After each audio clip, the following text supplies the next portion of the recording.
I usually describe it as a river that shouldn't be in Missouri. It is so atypical to this part of the country. It really is very well representative of rivers that you find in the Appalachians, or you find in the Rockies. In fact, when I moved to St. Louis, I wasn't at all a whitewater paddler. I was a rock climber at the time and a model airplane flyer. I couldn't believe when I saw in the paper that there was a whitewater championship within easy drive of St. Louis. In fact, I called the guy who was organizing it to ask him if there was really whitewater there. And he assured me there was. And that first introduction to the St. Francis was the beginning of a long, fond friendship and relationship with the river.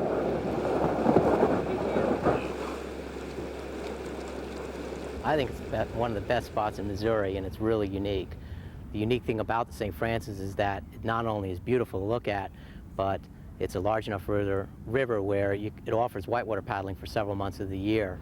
So it is a Midwest resource, and it's by no means just St. Louis paddlers. I know that just for instance last weekend, there were as many people from out of state who were whitewater paddlers on the river as there were from Missouri, maybe even more. This is a river that you can play, you can look at, paddle, and you can learn, race, and have a good time with. All right, forward, forward, forward, forward! Forward!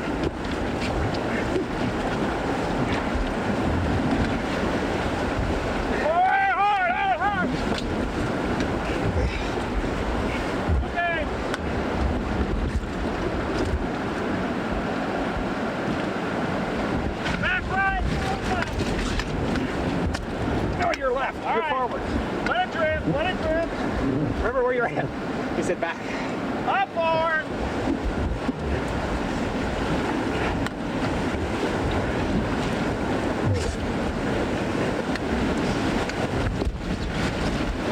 Paddle forward, hard, catch steady! Hard, hard, hard! Woo! Yes! Woo! Once should be enough for anybody. For a botanist or for a naturalist who likes to get out and walk around and look at the plants and animals on the shoreline, this is not a dawdler's river, generally speaking. The St. Francis River is interesting because of the bedrock geology through which it flows and the fact that it is such a highly variable stream. And it produces an overall scene that you can't see along our other Ozark streams, which are more hemmed in by vegetation. St. Francis River drains through the St. Francis Mountains, and this is one of the oldest regions in the Ozarks. It is the core of molten rocks around which the Ozarks was first built over 1 billion years ago. And because of the hard, resistant nature of the granite rocks, the stream is not able to wander as it does in limestone areas or sandstone areas and create a broad, flat floodplain. Whenever it rains here, as it has in this past week, all of the water drains off these hillsides, goes into the creeks, and catches in the St. Francis River. And the river can come up in a matter of hours, may come up as much as 10, 20, or 25 feet. And that's what makes it such a great float stream, and that's why all the kayakers and canoeists like to come down to these rapids and float through. Up forward. Up forward. All right, very good hard, guys. Gotta hit the slut. It's an excellent training river, excellent. Missouri has some very fine boaters, very experienced, good boaters that have been on some of the most difficult rivers in the country. Every one of them have learned on the St. Francis River. Back right, forward left, back right. Up forward. I was one of the first open canoes. Now that's the regular traditional Indian type canoe that one of the first to float through the Grand Canyon.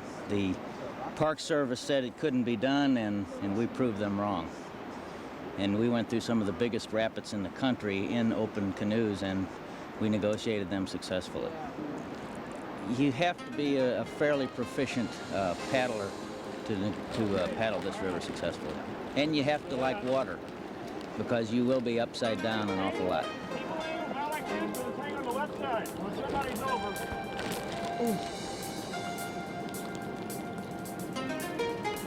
Watch out. Keep it on this side. Keep it on river right. Keep the angle like this.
The section of the St. Francis that this year's course will be run on is an exceptional place to have a whitewater race course. It's with adequate water, it's of a national caliber. And there is enough gradient there, and enough drops, and enough rocks to provide for a great variety in layout of course. You see where we just put the last wire? Follow the last wire and then go downstream from that. And we have to be downstream of that orange tag, right? Follow this wire to that tree. If you follow it down about 20 feet downstream, you'll see the next gate flag. When you design a course, you want to try to make boaters or paddlers use some of their skills that they learn to maneuver the rivers, you know, in a safe fashion. So you set the gates up as if they were rocks or something, and they have to make certain maneuvers, like ferries where they have to maneuver straight across the current without losing any ground and being washed downstream. And you just want to, you know, you try to make them do that and other different skills. Okay, we ready? Yeah, I'm clear. All right, you guys ready? Let it out slow. Pull it. Okay, keep it tight till we get past those trees. All right. Okay. A good race course flows, and the gates make you use the river. In other words, you use eddies or chutes or drops. And you try to put the gate in a situation where the paddler can reach the gate if under control, yet he has to be on line. So you want to set up a line through the river that's kind of natural, and the gates mark that line. To be prepared to race on the St. Francis usually is at least a year proposition. To enter the sport safely, you need to come and take a pool class first, where you learn the basic strokes that are used on the river. That will give you enough confidence that you can then paddle down the river and not worry about getting down the river and start concentrating on going through gates. This sport has a certain finite risk to it, and to get into it safely, you need to be well grounded in both the skills and understand how to do things safely, the sort of safety aspects of it. Doug here is working on his braces, and he's practicing so that when the water upsets him on a river, he doesn't flip over and has to do an Eskimo roll. It also works on the flexibility and the stability of the paddler. Now behind him is a guy working on his Eskimo roll. There he keeps his head down and pops the boat back up using his paddle and his hips once it is flipped over. Once you've learned to roll the boat with a paddle, you want to try to get so good that you can roll it without a paddle, and that way if you either lose the paddle, you're in a position where you might be able to get back upright, and more importantly, it makes your paddle roll that much better. So it's a further improvement technique. Then we have a couple of the other students who are working on a sort of fail-safe technique, which is what's called a Eskimo rescue, where when they flip over, they get back upright by holding on to the nose of a boat that's nearby. It's a lot better than swimming down the river. And so we try to teach them to stay in their boats. You on that side, David?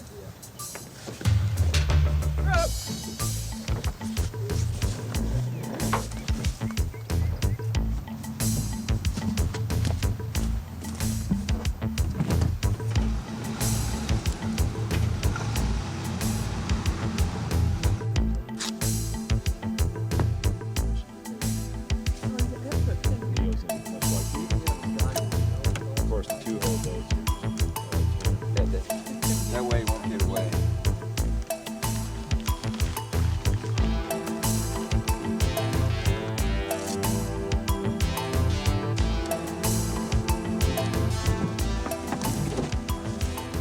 We'll leave on Friday nights, drive 7.5 hours, sleep on the ground about 2:30 Saturday morning, get up and paddle all day Saturday and all day Sunday and drive home.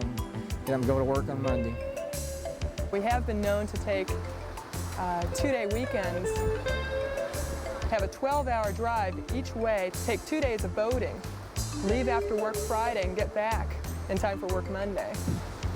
I am a financial analyst for one of the hospitals in town, I'm a construction worker, electrician. I'm a aeronautical engineer. I'm an occupational therapist. I work for a law firm. I'm a registered nurse. During the week, I'm going to be at a desk in a shirt and tie, dealing with clients in an advertising world with deadlines. And then I'm going to be going to and challenging myself and on a whitewater river and really representing a whole different side of me where I'm in a different world and I really enjoy it. First, thanks for coming. This is the 20th anniversary of the Whitewater Championships here in the St. Francis watershed. Today we have in excess of 85 people registered, so this is one of the largest races in the country. We expect to see over 300 runs down this river in the course of 2 days. I started paddling actually as an adult leader with the Boy Scouts and went out with aluminum canoes and tipped over and swam and just had a good time. I've been doing it so long, it's just a part of me. It's like, could you imagine not eating lunch or not brushing your hair? I love the feel of it and being outdoors, just the oneness of it. This is something that really got me hooked. I just never have been able to get rid of this sport. You know, it's addicting. It's kind of a love-hate thing. I did not, it's like, you know, you don't want to wake up in the morning, but when you do, you're glad you're up, that kind of thing. The objective, of course, is to get from the top of the course to the bottom as fast as you can and to negotiate all of the gates in consecutive order. It is not necessary that you negotiate all the gates, but if you do not, you will be penalized for that. The idea behind whitewater slalom racing is to get down the course as fast as possible and as clean as possible. Any penalty points acquired either by not negotiating a gate correctly or by touching a pole is added on to your time. 5 points per pole, 50 points if you miss a gate, and that plus your time down the course is your score. The lowest score wins. So the idea is to be fast and clean. Ready? 3, 2, 1, start.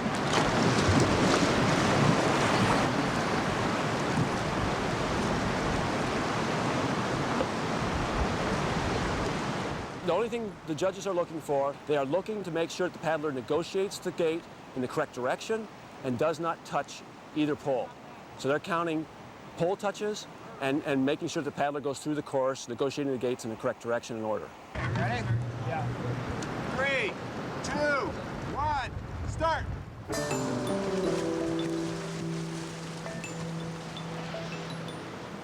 Everybody has a different style and different technique, so it's kind of like an expression, a personal expression. And the way you paddle, the way you approach, you know, different routes and rapids, it's a sport that combines finesse, skill level. You can go as high as you want. You can do a lot of different things. It's kind of like an artistic, I think, when you get out on the water and you're doing certain maneuvers, and it's a challenge. You can sit at the top of a big rapid, and believe me, you can be so scared you can't hardly grip your paddle.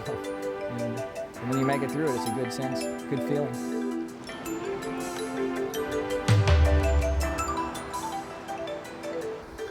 I really haven't competed much in any other sport, but in this, I think it's something I'm capable of doing, and it's more of a competition against yourself, seeing if you can make the move.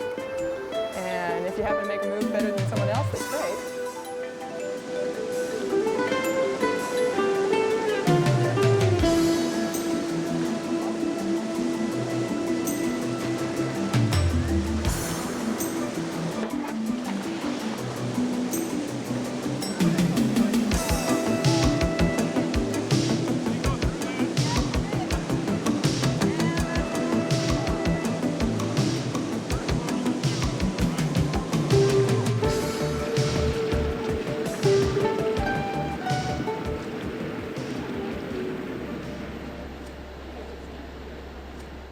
In the old men's category, for those 40 and above, and I am 50, in the open canoe category, I've been the national champion for several years. And it's a slalom event.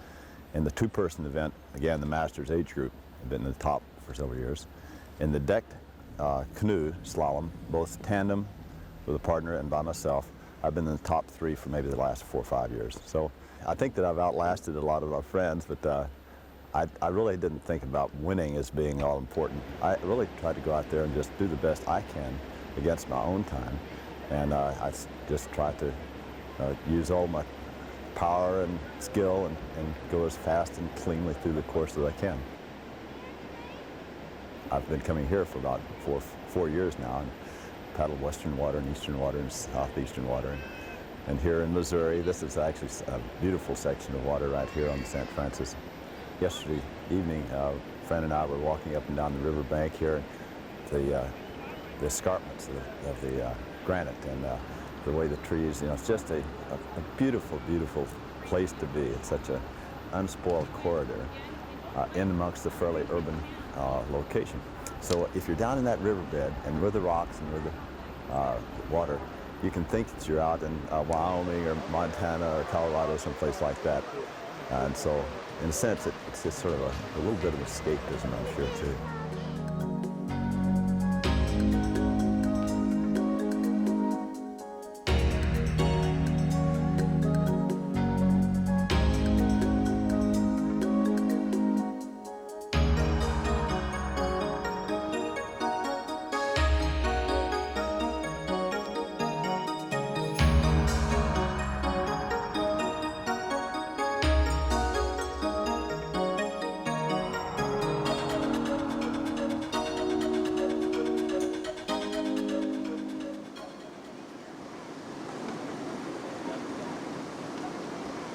He's lined up for gate number 17 very well. There he goes. It's pretty smooth. Whoa, what a brace, what a brace. He's really using those cross draws there. That water keeps pushing you over toward that one rock where the water's piling up on. It's kind of hard to manipulate that. He's got it. He might go for another defect down here. He should, at least. A defect is you're coming downriver and you're paddling, and there's an eddy on this side, okay? What you're going to do is you're going to take a forward sweep and reach out with your boat and sweep, getting the nose of your boat heading in the direction of the eddy, across the eddy line. Then you'll roll your wrists and plant your paddle over the eddy line, and that water going upstream will hit that blade, and it's like grabbing a pole, running in a pole and grabbing it and swinging around, and that's what it does. You plant your paddle, and your boat will swing around into the eddy, and then it'll just paddle up into the eddy. That's the move. I'm going to do a few strokes for you and show you how to maneuver the boat real quick.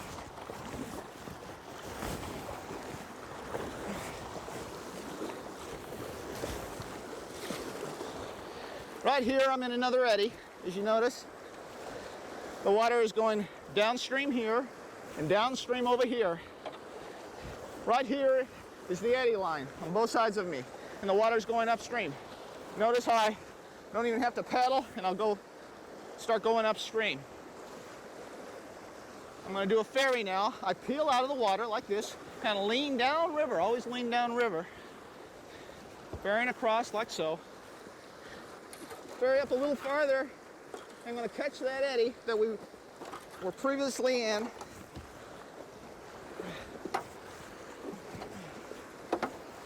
Okay. Forward sweep, and then a defect, like so. And I finish my defect out by paddling forward, and that gets me up into the eddy itself. Now I'm going to do a low brace out. I sweep out into the current with a low brace. It's a low brace, elbow up, lean in the current, defect out,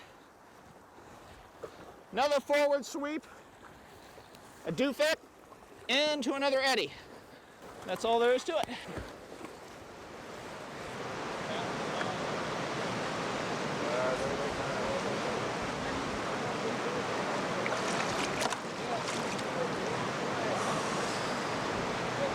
You name the stroke, I'll do it.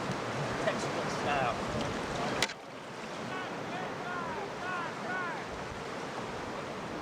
There's a real, we call it a real beauty. There's a real art to being able for two people to make a boat work, because it's real difficult for two people to work together in a boat.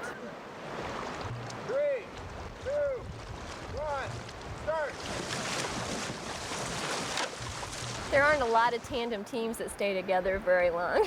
I think for us it's just kind of an extension of our relationship. We enjoy doing things together, and this is just one of the things we do together. A lot of people find it a stressful situation, a situation that causes a lot of conflict, but for us it's just one more thing we do together, and we can work together and get good at together. And we get a lot of personal satisfaction when we challenge ourselves to make a particular move and we make it, it feels good. And there's pride, there's accomplishment there.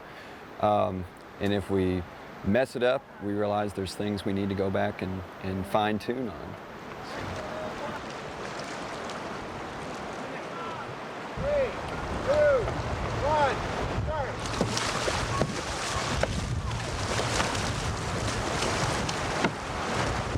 The first year that we paddled together, I'd never seen a race, and I went to see one. I thought, I'll just go and observe, and well, Ray had other plans. He said, you're going to be in the race. I said, I've never been in a race. I don't know what to do. My skill level was next to nil, and he said, well, let's just do it. And I think we won, or he came in second, and it was really exhilarating. I thought, this is a race, and I had the most fun I've ever had. I'm still trying to hone my skills. I'm terribly afraid of being underwater and having to roll the canoe. I'm still not that great at it, and so I have that fear, but the draw to do the sport because of the excitement is still there, and I'll get on the river and do it, even though I'm scared at the same time. I'm really safety conscious. I've learned that about boating, and if I've learned nothing else, I know it's so important to be safe on the river, otherwise don't have the peace of mind to have fun. I don't know what levels I'll get to. Just to get better and to feel more confident. Goals and winning.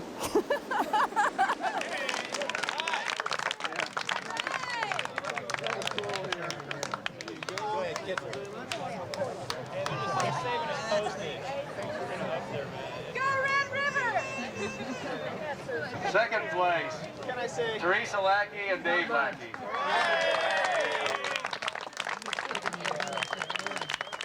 I think that the people that are in it are really just wonderful folks. And there's a camaraderie that comes along with the people that enjoy whitewater. I think that there's a wilderness in whitewater, an ethic of people who are involved with the sport. We're concerned about taking care of the environment. We're out there in our boats. We're not harming the water or harming the rivers. We're out just sort of living with it and enjoying it as we do our paddling down the rivers. It's a great bunch of people, and for the most part, boaters are alike. All the ones I've met, really just plain good people, down home, friendly. And the boating's great, but the people along with it make it that much more enjoyable.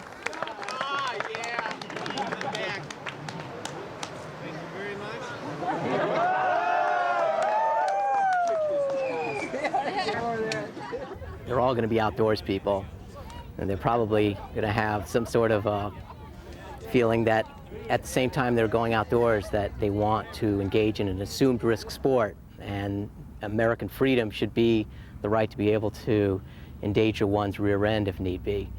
And so they're using it for the excitement and a certain element of challenge and risk that they feel they need in their lives. I hope to be able to do this until I can't even hold a paddle in my hand anymore.